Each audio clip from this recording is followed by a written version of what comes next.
We have made this unbelievable commitment that we are going to care for the living and the dead, and we're going to do it simultaneously.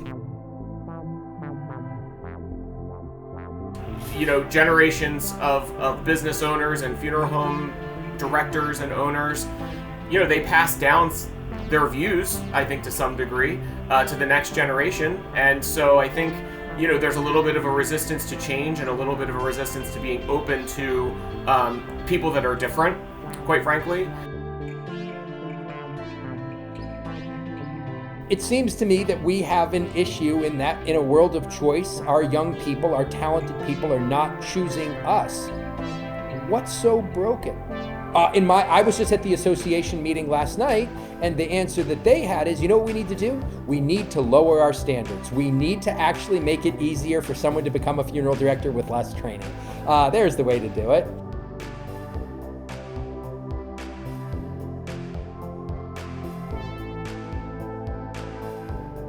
He pulled out their marriage certificate and said, you know, I thought you'd need to see this. And it turns out he thought we'd need to see it because he thought we would want them to prove marriage because they were a same-sex couple. Wow. And of course I then, you know, shared with him a little bit about me and said, you can put that away. Like, if I don't ask the straight couple that comes in for their marriage license, then I'm not gonna require it of you.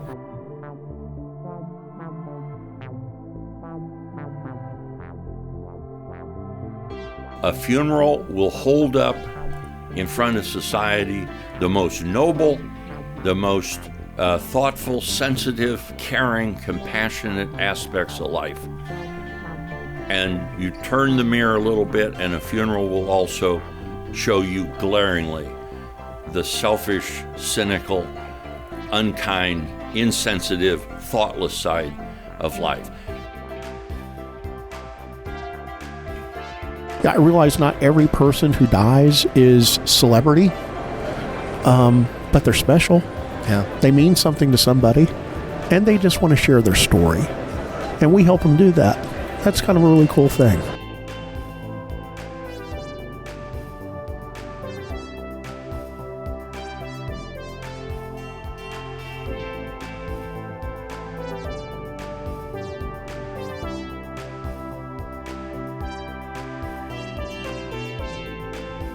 I'm Ryan Ballard.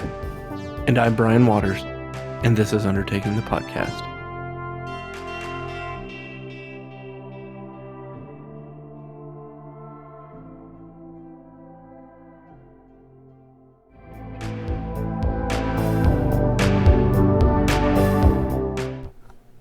Well, hey everyone, welcome to a brand new episode of Undertaking the Podcast, and my on-the-road recorder is telling me very low battery, so I got to get to this, folks. We are so excited to be finishing our first season here on Undertaking the Podcast. I am Brian Waters, and along with Ryan Ballard, this is what we are, Undertaking the Podcast, and we have a whole network of friends that support this show and create content on their own, and today is one of those shows. Episode 499, recorded several months back with Micah Truman, CEO and founder of Return Home in Auburn, Washington, and he's got funeral director and embalmer Tim McLoone on the show. He is an undertaker out of Philadelphia, Pennsylvania, and he gave one heck of a speech at the NFDA conference. Now, Ryan and I were not able to attend that, but Micah continues the conversation, and this is fitting so well into where we are going from season 1 into season 2. This conversation about the LGBTQ plus community within funeral service is a very real thing that we need to discuss. It's something that Ryan and I didn't know when our bubbles were very, very small. And as we expanded this show nationally and the network internationally, we know that people are people, and a lot of people are hurting. And we often think of ourselves first, even as undertakers sometimes. We're presented with situations that are strange and foreign, and we react. We don't respond. And then we become irresponsible. So today's show is a great one. Thank you, Tim, for being on the show, and I do apologize for the delay in dropping it, because as this network has finally popped and is now blossoming into this whatever flower it's supposed to be, hopefully it'll be pretty, and you all play along. Let's make this thing together, because that's what it is. We've got some exciting shows. In addition to the dirt, we've got an international show, Tea and Morning Wear, that travels internationally as well for us in America. We've got Cremation Then and Now with Barbara Chemist and Jason Angler. New shows coming up. New shows from Ben Whitworth. I've just told you about them. Jason Duvall's got shows on recording. Robert Falcone's got some coverage to get out. We've got IFDA coverage. We got a lot of stuff to get out. And the only way to do it is to grow it. And that's what we're doing. So as you see this podcast changing, it will be different, but this audio version will be, this is our legacy brand. Okay? So we're going to keep this thing going. It will look a little bit different, but it is not a show that is just Brian and Ryan anymore. It is a show of a network and a show. It is an undertaking of individual passionate people that kind of know a way, I think. And that way is to reduce harm. And that's what undertakers do. And after all this time, Ryan and I are able to talk about what we do as undertakers, and we can show you not only the value, purpose, and benefit of the funeral, the value, purpose, and benefit of the undertaker, and anyone who works in what we do, that we call death care. So we can have your backs, all of you. And that's what we want to do, is defend good work and good people who really want to reduce harm. So that's what we're here to do in funeral service, because we know that funeral service has a problem. They will be talking about this on the show today. And the problem, folks, the death calls coming from inside the house.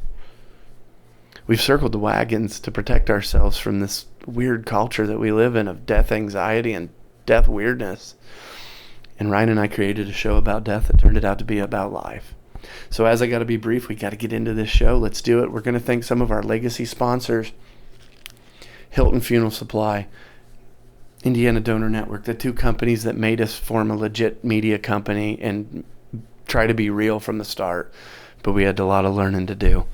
So we're graduating from single A ball to double A ball, if you like baseball analogies. We're going to play some big boy baseball, and we're going to talk about some really serious topics. But we're going to be very vulnerable in the meantime, and we're probably going to have some, I think our skin's actually thick. But we'll see it and we'll hear it, and it'll hurt and it'll be okay. But we're not looking for that stuff. We're looking for the people that take the time to email of us, because all of that stuff hits home.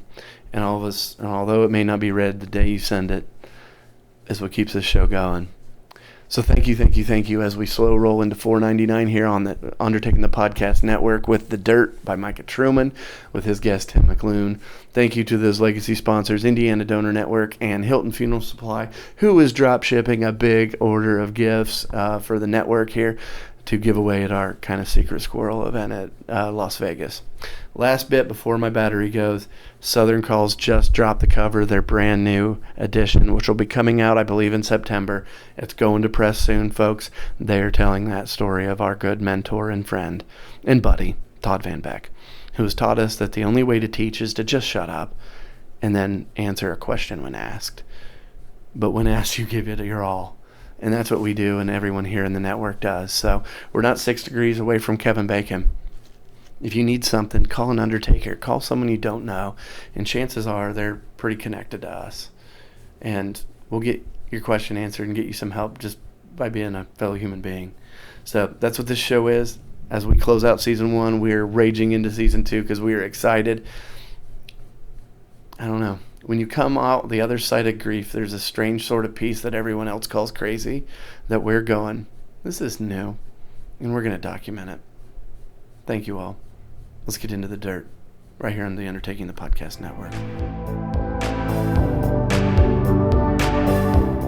Hello, everybody. This is Micah Truman. I am a guest interviewer on Undertaking the Podcast. Ryan and Brian have been kind enough to let me interview the best and brightest. Welcome to The Dirt, which is our special presentation that we make to our listeners, and we're delighted to have you with us. Today, it is my privilege to interview Tim McLoone, a person who I have known and respected since the very beginning of my time in the funeral industry. Tim is a longtime funeral director. 15 years, Tim? 20 years? How long has it been? About 15, almost 15 years. Yeah. Oh my golly. So Tim has been with us in the industry for 15 years and has an amazing story. Many of you know him that we'll be going through today. So Tim, welcome to the show. Thank you, Micah. It's great to be here. Great.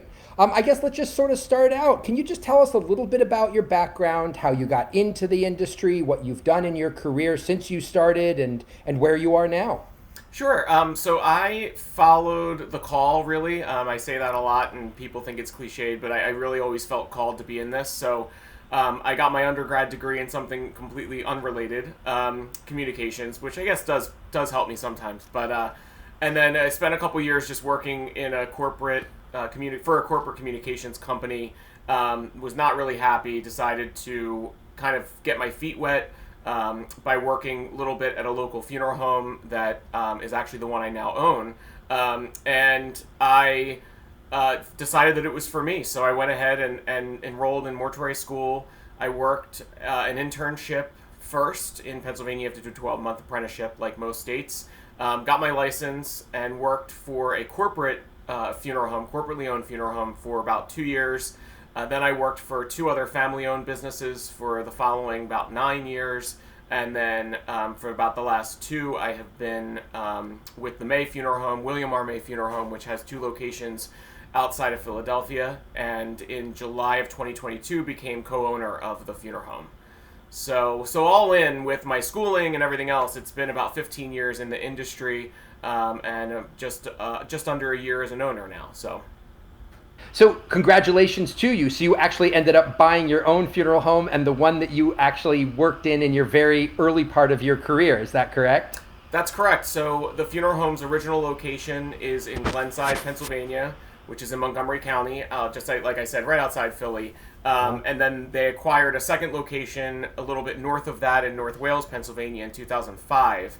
So it's in the town. Glenside's the town I grew up in. So I really knew the former owner very well. I went to school with his daughter. It's a very small town feel there, so everybody kind of knows each other, as you hear often, especially with the funeral home being such a center of the community, really, and ours is really in the center of town. So I grew up knowing these people, and when I wanted to learn more about getting into the business, they were the perfect people to ask because I knew them personally. So I just called on them, said, "Can I get involved here?"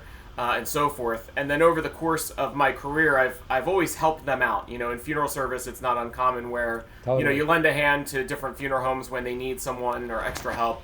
And so I've really done that my entire career. And then this opportunity to potentially take over ownership was really just out of the clear blue. But it was at a time in my career when I was ready for a change. And so I took the chance and went to the funeral home first as an employee. And then just a few days later, my business partner, who it's actually her family's business, we sat down with the owner, who was her uncle, and he said, I really want to get this process started. And it was a little under a year for us to get through the entire process of negotiating and closing and all that. And on July 14th of 2022 was when we actually made settlement and took over both locations. So got it. And how's it all going for you? So far, so good.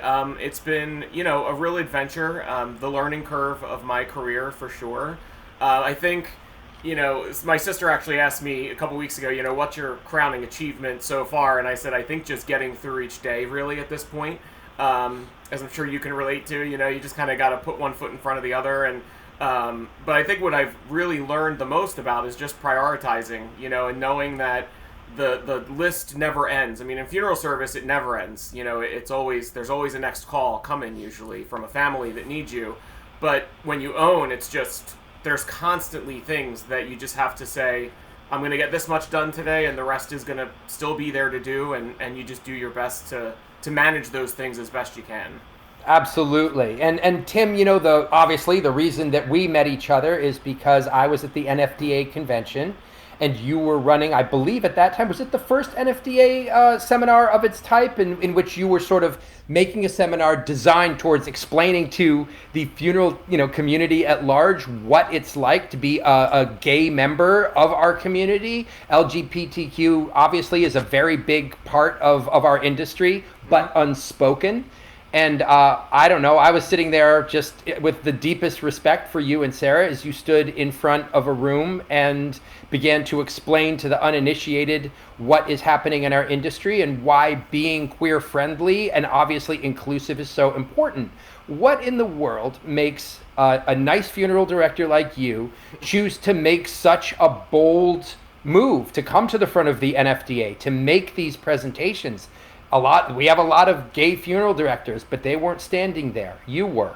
What made you do this? And can you give a little bit of background on what happened with you and Sarah? Absolutely. So a little bit of history on how I got to that day that you're mentioning is back when I was in mortuary school almost 15 years ago. Again, I had already seen a lack of discussion about the LGBTQ community and knew that there was unique grief needs within the community, unique just needs, a need to feel accepted and embraced in a funeral home establishment or a place of worship or any store you walk into, that the LGBTQ community usually patronize businesses that are known to be friendly towards the community, or queer owned and operated. And so I had a dream that if I had a funeral home someday, I would be that funeral director in that funeral home that made sure we were outspokenly letting the community know that we were there to serve them. So over the course of my career, I was fortunate and unfortunate in some ways that I worked within businesses that were not very accepting, where I heard firsthand, and we talk about this in our workshops that we do, I would hear really hateful conversations happening, or the use of the F word, or, things like that some people take as nothing, and it's second nature to them, but really it's offensive to people around them and they don't even realize it. And so over the course of my career, just kind of churned a little bit more that when we got to the year 2019 and I was still in this position of not seeing anything, in attending the Chicago convention at that time, the NFDA convention was in Chicago in 19, and I had planned to talk to one of the education people there with NFDA about this and say, listen, no articles, no blogs, no workshops, no nothing. We need to work on this and try to make it better. Right. And in the interim, I met Dr. Sarah Murphy, who is my co-presenter, as you know. We met very much by chance. We were getting on an elevator to go up to the next level of the hotel, and she came kind of running towards the elevator. I held the door for her, and she got right on, and we just she made a joke, and we just hit it off right away. And we ended up that there was a happy hour at the hotel, and we got off and just had a couple drinks together. And in getting to know her so quick, we really became fast friends. But in getting to know her that evening, she is very much a staunch ally and advocate of the community, and for the community. And she's a certified thanatologist, which is an expert on death, dying, and bereavement. And so during the course of our conversation, I expressed to her what I wanted to do, and it just sort of organically turned into us doing it together. And by the next day, this person at NFDA in the education department just said to Sarah, so I hear you and Tim are going to do a workshop on serving the LGBTQ community. And so it just went from there. And we did put a proposal in for 2020, and we were going to do a 2-hour workshop in New Orleans. But then, of course, the pandemic started at that time, and so we did a virtual workshop during their virtual convention. And then when we met you, Micah, was the first in-person NFDA presentation on anything having to do with LGBTQ issues in funeral service. It was the first time that it had ever happened at a convention in person. So it was pretty exciting for us to be able to do it. I remember because I met you guys the night before, and you guys were like, I was planning to go to that presentation, and I bump into the two of you, and I'm like, holy cow, this is great. I'm incredibly excited. I get up in the morning, I go there. That was a real experience for me to sit in there that day, Tim. And I'm not going to say what happened on my side, but I'd like you to talk a little, if you could, about what happened on your side. How did you feel that presentation went that day? Sure. Well, overall, I think we felt that it went well. Our survey feedback from the audience that we, got later after the convention was finished said that. I mean, I think overall it was well received, and the overwhelming feedback that definitely took precedence over anything else, which I'll get into a little bit about what it was like. But, the overwhelming response was really that this was overdue. There was people that wrote that they finally felt seen in the profession. There's something really big to be said for feeling seen. I think we see it in all different realms of our lives, but when you see, I guess in this case me, representing the community as a gay funeral director and being open about that, and you never saw it before, it really resonated more with people than we even, and me personally, more than I anticipated. But we were in Nashville, Tennessee, and so we were prepared that, and I don't say that to be defamatory towards Nashville, Tennessee, but we were in a part of the country where these issues are not as well received. Sarah and I both reside kind of outside urban centers where this is a topic all the time. When you go to a part of the country where it's not as prevalent, then it can be received differently. So in that room was a real mix of people, many members of the community, many members of yourself that are advocates and allies with the community, and there were a few folks there that may very well have been there with the intention of just kind of poking at us a little bit with some questions. I won't go into too much detail about, because I honestly don't remember even offhand exactly, but there were a few tense moments, I would say, where there was interaction among the audience, within the attendees. I think there was some back and forth with some of the comments that were being made and some of the pushback from members of our community that were there and representing themselves. There were questions that we really had to dance carefully around because we didn't, you kind of caught off guard to some degree. I don't think we were totally blindsided, but I think there were a few moments that became kind of challenging to navigate in the moment, but I think we did our best. And I think my approach to a lot of the resistance that we got that day, and again, it was minimal compared to the overwhelming positive response we got. But, I just tried to respond to the questions by thanking the people for being there. We appreciate that you came. The folks that came that gave pushback didn't have to come, but they still got up at 7:30 in the morning and came to this workshop. So they obviously, for some reason, wanted to be there. And then the other, I think, really great thing about it was that we also had folks that came up to us afterwards and said, I never thought about this before, but I'm glad I came, and I'm going to implement some of these practices in my own funeral home because it just makes sense. And so that was really good too. I think we opened a few minds. I think there were some people that we weren't going to be able to chip away at all.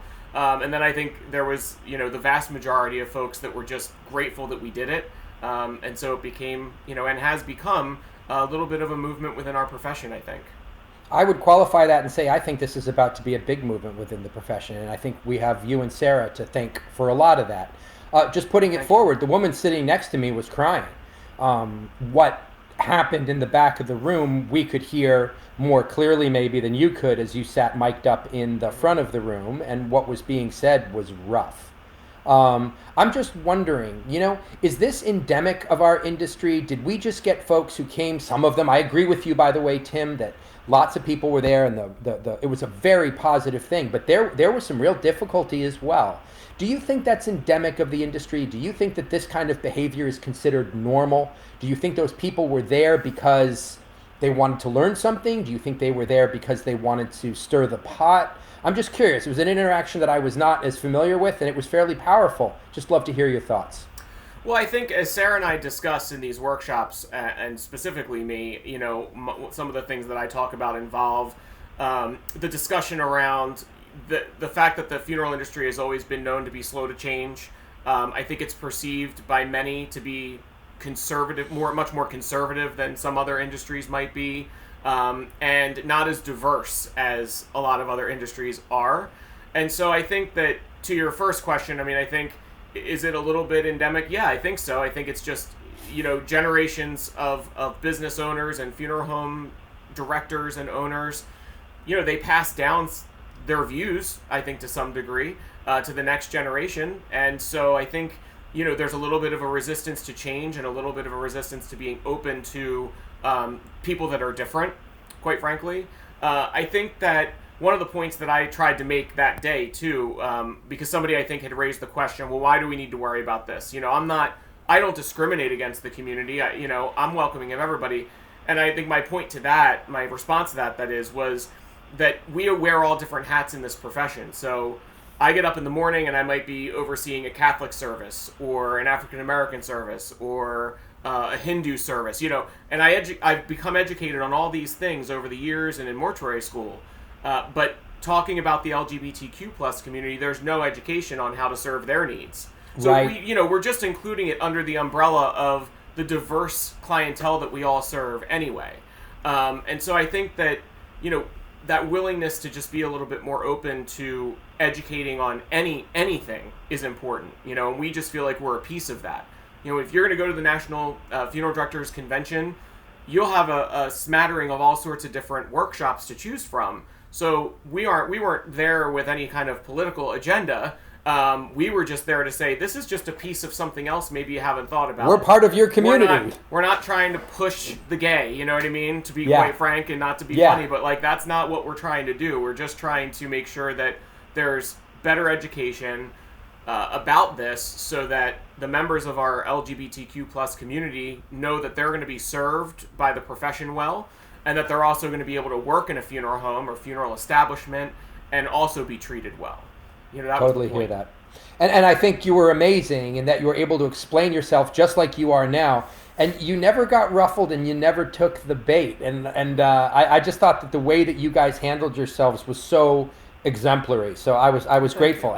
And I disagree with you. I don't see this as being small. I see this as something that's about to get much, much bigger. And it is definitely time for that to happen. I'd like to kind of take the clock, spin it back a little bit. I think your career's been really interesting in that you have come of age in the industry when we were, 15. If you think it's a little tough now, right? Like 15 years ago, it was harder. Sure. What was it like being a young gay funeral director back when you first started? Were you out to your colleagues? What was it like in your day-to-day life? Just give us an understanding of what it was like to be a young gay funeral director 15 years ago. Yeah, well, when I first started, and I talk about some of these stories in our presentation, the very first funeral home that I was working for, and is the funeral home that I now own, so it did come around full circle, and I don't say that to sound conceited, but just when I share the story, it's an interesting full circle kind of thing, because at that time, that was where the very first, my very first experience was hearing some kind of hateful conversations that were going on right in the next room. And the one in particular that I mentioned during the workshops is that there had been a funeral a few days prior, and there was two individuals catching up about this funeral that took place, and it was at an Episcopal church local to us. And one of the individuals said, I can't believe it that the son and his partner were holding hands, right? Same-sex partner. So son and his male partner are holding hands during the funeral and kind of showing affection to one another. Nothing inappropriate, but just like what you would do with your spouse or partner if they've lost a loved one, right? And a parent. Right. And the conversation just took a real deep dive kind of turn. This other person that was in the conversation, there was a few people involved. And it just went off the rails in terms of how, they've got to bring that into a place of worship and who do they think they are and et cetera, et cetera. So I hear this, and I went to one of the other owners shortly after, and I hadn't come out to anybody.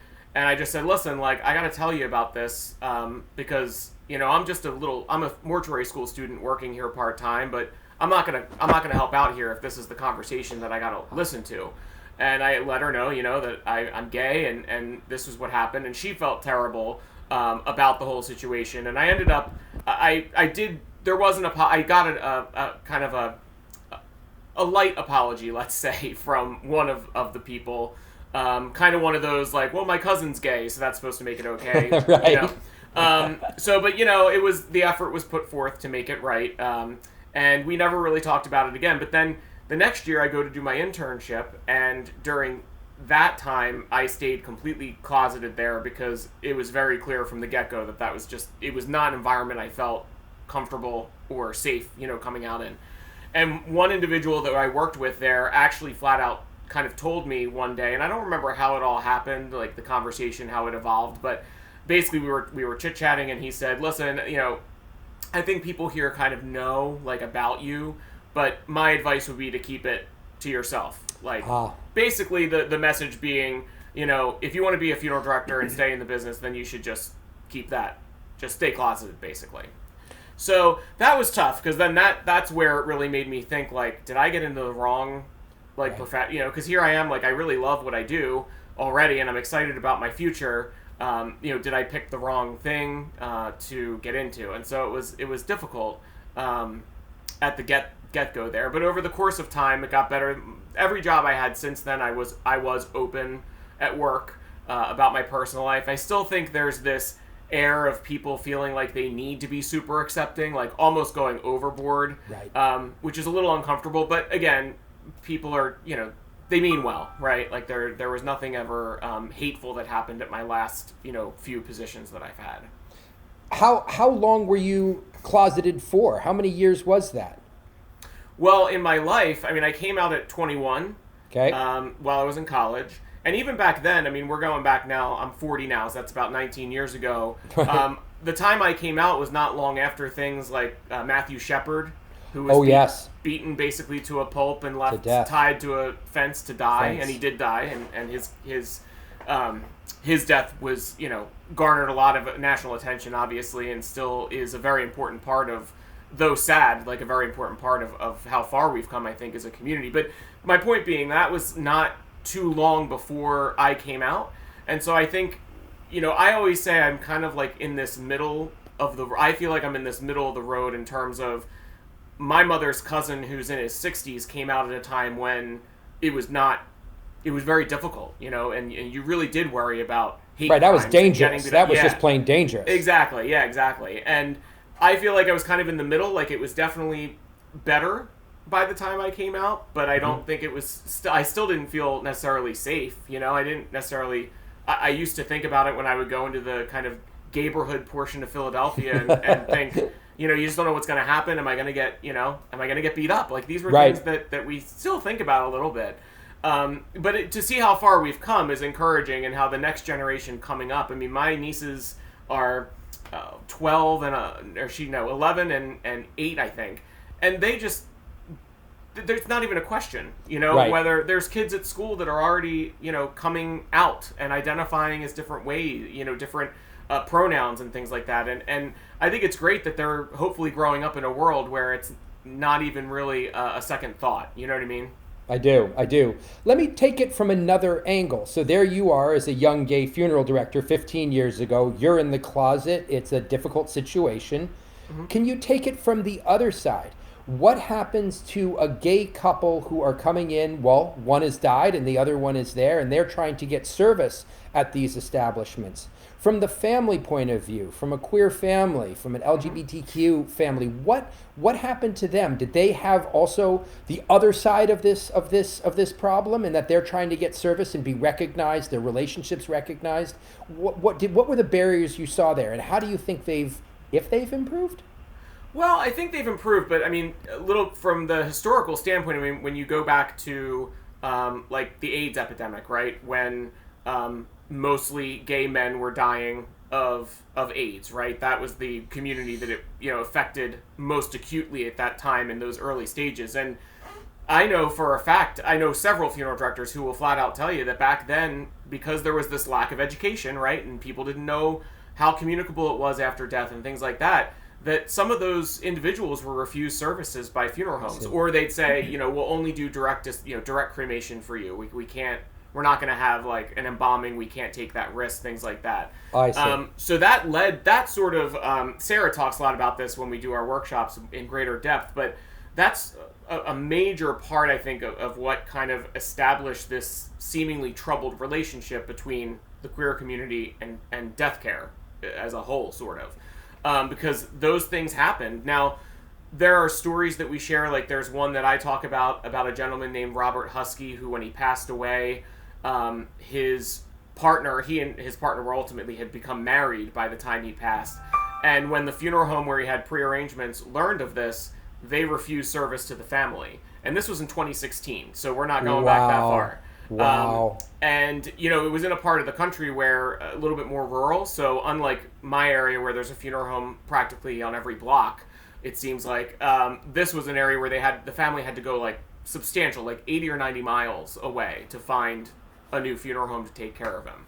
Wow. So these things happen, and I'm sure that there's more stories out there than just that. One other example I talk about too, I'll never forget this gentleman. It was at my former place of work before I came to where I am now.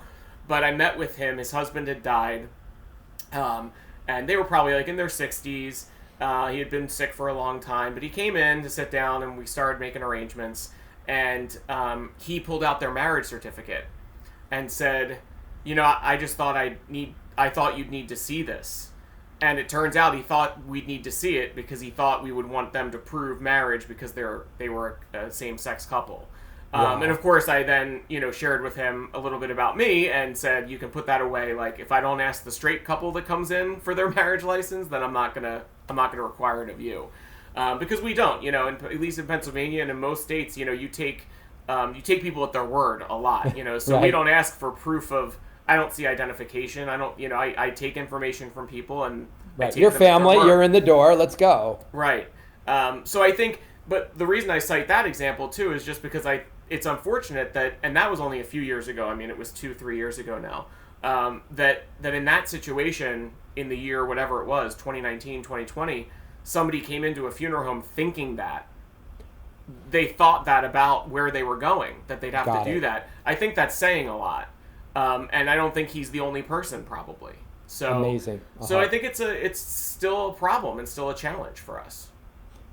And segueing into our young funeral professionals who are entering the industry, a couple different aspects to this question. The first, do you see a large cohort of LGBTQ queer kids coming into the industry? Are they open about it? Do you see this as a group to be dealt with? That it was I felt like when you were younger, it sounded so fragmented. I'm sure that there were people everywhere who were gay in the industry, but who knows if you knew of each other? I'm sure you knew of some, but not all. Do you see more unity? Do you see a group of people coming in and really are about to be a major force to be reckoned with in our industry? And if so, how do you see that playing out over the next decade or so?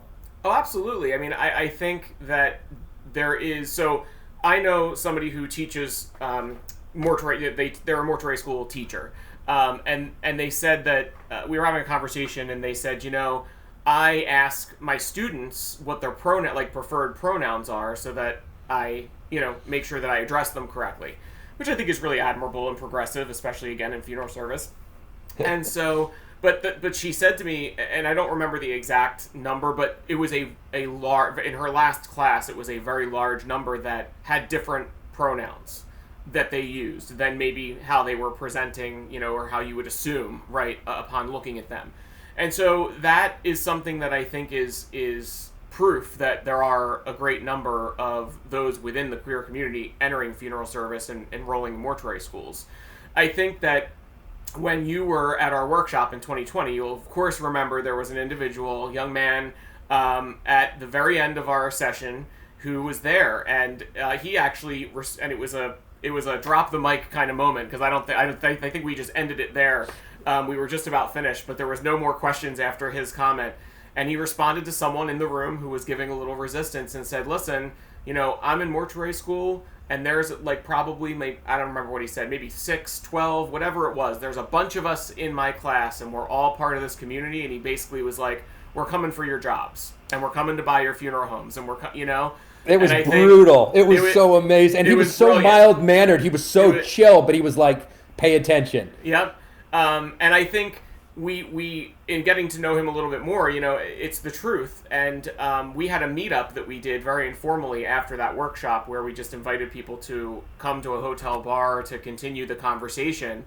And we thought it would be great if we had 5 or 10 people. We had over 30 people there. This young man was one of them. And it was the truth, that, and there was others there that expressed the same thing. Like, hey, I'm new in funeral service, and I know that there was one young lady there who I think said that she works with 2 other people who are in the closet. They haven't come out yet because they're still nervous too. And so I think there's a lot to be said for that. And the reason that we talk a lot about too, why this is, because if I could speak to that, because I think some people listening might say, well, why is that? Why is there so many in the profession or coming into it? And one of the things we talk about is this this concept of social perceptiveness, where social perceptiveness is basically, I always say it's kind of like just an ability to read a room, to read people, right? And a lot of people within our community, and I think myself included, have a high level of this social perceptiveness because from a young age, we already know we're different. So now we're like trained to act different or to kind of anticipate if we're going to be judged or if we're going to be accepted. And even to this day, you know, if I walk down the street with my husband wondering, like, if I hold his hand, am I going to, like, do I have to look over my shoulder, you know? Right. But right. having that, and I don't want to say it's a skill, I think it's just sort of something inherent, you know, that you have and that probably improves and gets stronger over time.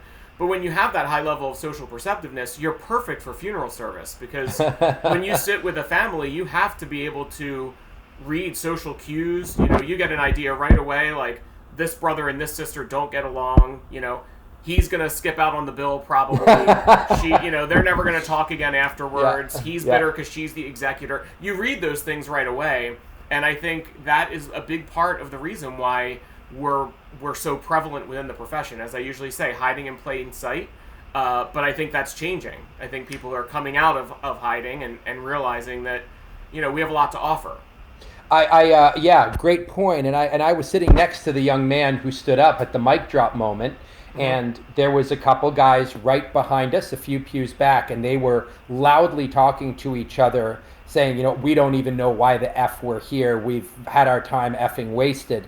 And I think he was very quiet and just sat there, and all of a sudden he stood up. And I think all of us were just like, wow, like this is real.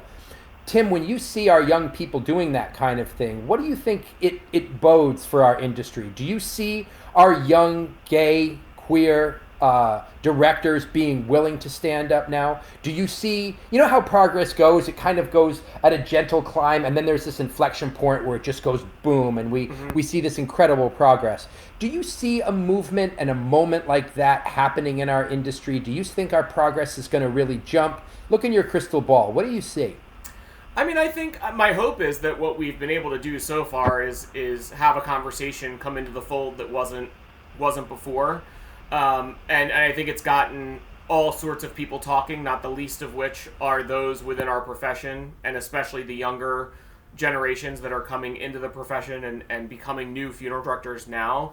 I would hope that it will not only help improve our presence within the profession, but also just broaden people's minds a bit to see that the funeral service profession is so much more diverse than I think it's given credit for, in terms of just that there's so many different people in it, and then so many more different people that we have to serve as a profession, that we need to be educated on everybody, you know, as best we can, but hopefully also more accepting of people. And I think that and this young man that we're talking about, you know, I think the fact that he got up and spoke up, I think the next generation coming up is kind of like that they're not gonna just take it, you know, and that's on a lot of levels. I think the newer, younger funeral directors and the younger generations they're more outspoken, I think, about when they see something wrong.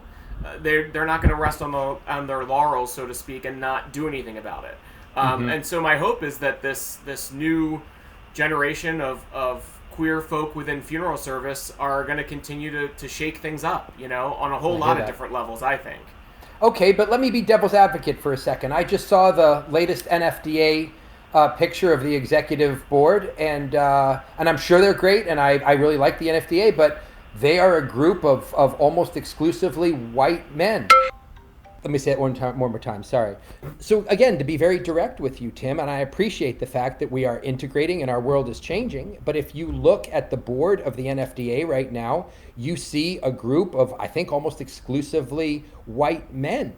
Are we seeing change? What do our young people see? What do our African American people see? What do our non-white funeral directors see? How do they see hope and change in this? Is it changing? Because when you look at it from the outside, boy, it doesn't look too fast. Well, I think that's fair. I mean, I think, as you said earlier, change is slow. Progress takes time, right? Like, it's not instant. I think when you reference the NFDA, I mean, you're right, and I'm not afraid to say that I've always struggled with a seeming lack of diversity in the leadership there. I think that the only way to change that, though, is to try to get involved, and I think that at some point, will I maybe try to get involved myself? We'll see.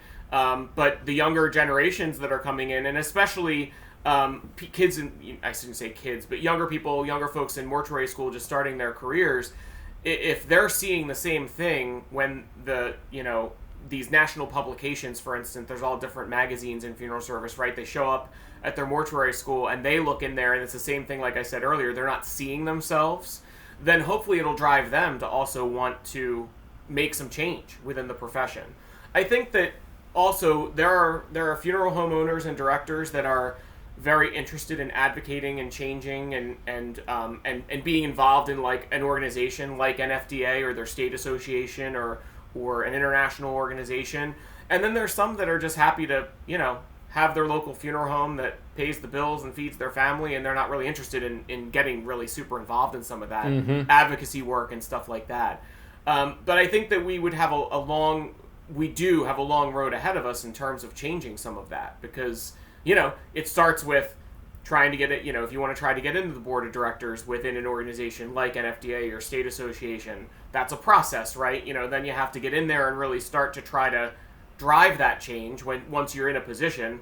So I think it just takes time and it's a process, but I don't think I try to stay optimistic that it's still doable, and I do think that in meeting leaders from all different, again, associations that we are affiliated with in this profession over the years, I think there are a lot of leaders that are in positions, more so than we might realize, when you get a chance to have some of these closer conversations, that there are more in those positions, more individuals in those positions that are a little bit more interested in change than we might think when we pull up a picture like you said. You know what I mean?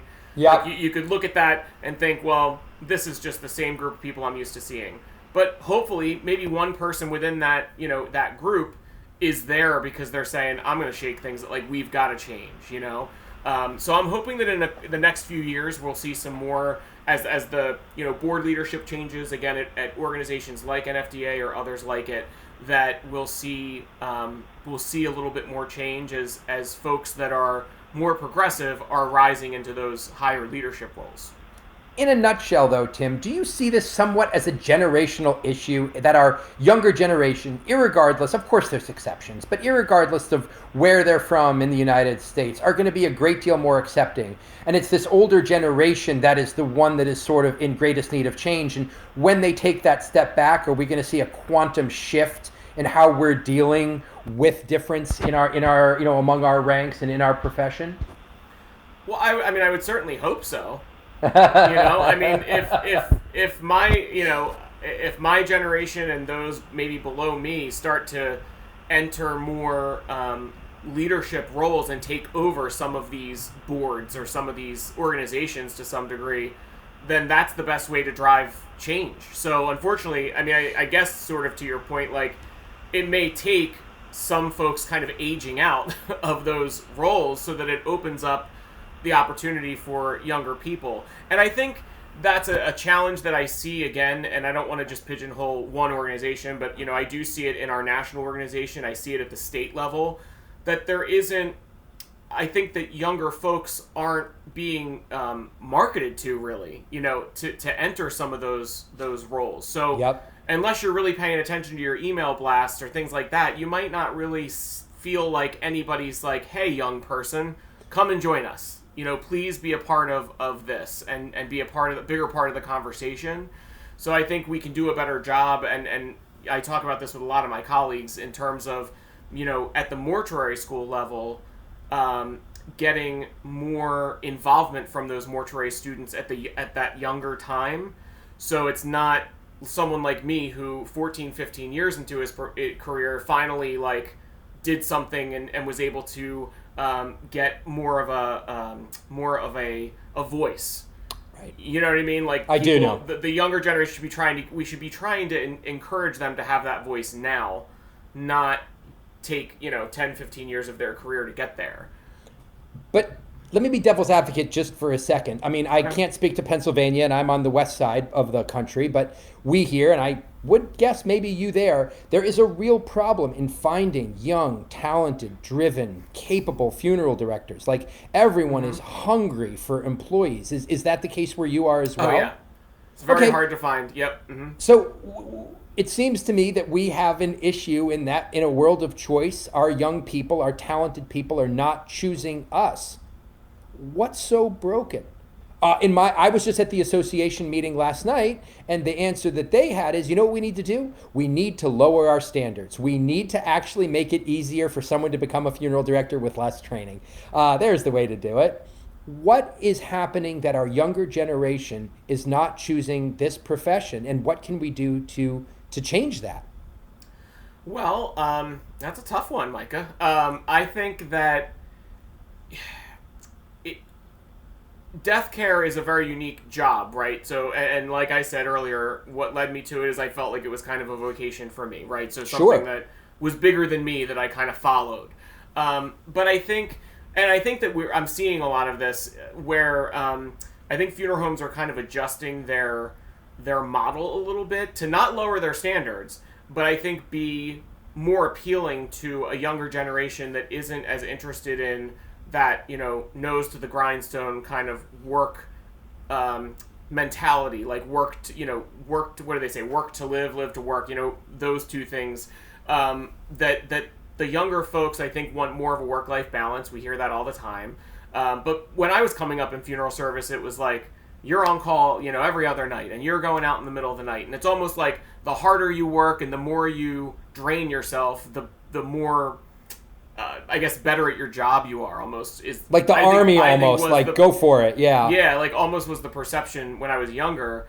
And I think over the years of my career, I've seen funeral home owners where they've shifted to, using, for instance, like a transfer service. So in the middle of the night, their funeral directors are not getting up, and then they're, devoid of energy and exhausted the next morning. Giving compensation packages that are more like you would find in a corporate setting, whether you're family owned or you're a corporate funeral home, that, you're offering 401ks and a good schedule and profit sharing and a, reasonable salary. Because I think that as a young person, I think that would be a big deterrent to me, like to enter a funeral service, to see like, well, they're working like dogs and they're not like, these people don't make that much money. You know what I mean? Like there's so many other career paths that we can take in life now, and the opportunities are kind of endless in all of them. And so I think a lot of that's why we see some folks that leave funeral service, because they don't, they get into it, they love it, but ultimately it either doesn't pay the bills or it's just not worth their energy, to put all of themselves into something that just they're not getting the return in terms of finances or that balance between work and life, Totally. I mean, we've just got to be able to make people, with all the jobs out there, this needs to be a competitive one. They love it. Loving it's not enough, right? If you can't make a steady, stable living out of it, I'm sorry, I can't take it. Okay, Tim, and one last question for you as we wrap up. What would be your advice for this young generation of queer funeral directors and funeral professionals coming up? What is it they have to be, you would recommend they need to be doing? What's the change they need to embrace? How is it that they really start furthering, obviously, the cause that, we need to accept difference and we as an industry need to change? What would you say to this particular group of people at this time? I would say get involved, and like I said before, I would say get involved sooner rather than later. The young man that we were talking about before, I saw him at our meetup in Baltimore just last year. We did the very same thing we did in Nashville the year before. And I said to him, I think it's really important to be part of an association, but not only be a member of an association like NFDA or a state association, but to get involved at some level. Because that's where you, again, I think have more of a voice than if you just are a paying member but you don't really participate or get involved at more of a, when I say get involved, I just mean there's task forces you can be a part of. There's, they do all sorts of, they ask for your help judging scholarship entrance, stuff like that, where you get to know the people there, you get to know the leadership, you get to make a name for yourself, and then you can, I think, from there start to hopefully make some change, which I know sounds very broad. But I think that if you get involved at a younger age and see the value in associating with other funeral professionals who very well may want the same type of change, then you really start to get a group together, to get a movement together. Does that make sense? Totally makes sense, Tim. Yeah. And yeah, great. Well, thank you again, Tim. This has been amazing. On my side, you have been an inspiration. I've been watching you from afar, and I finally managed to peg you down. So I'm really delighted you were able to make the time. And thank you so very much, Tim. Yeah, thank you. Cool.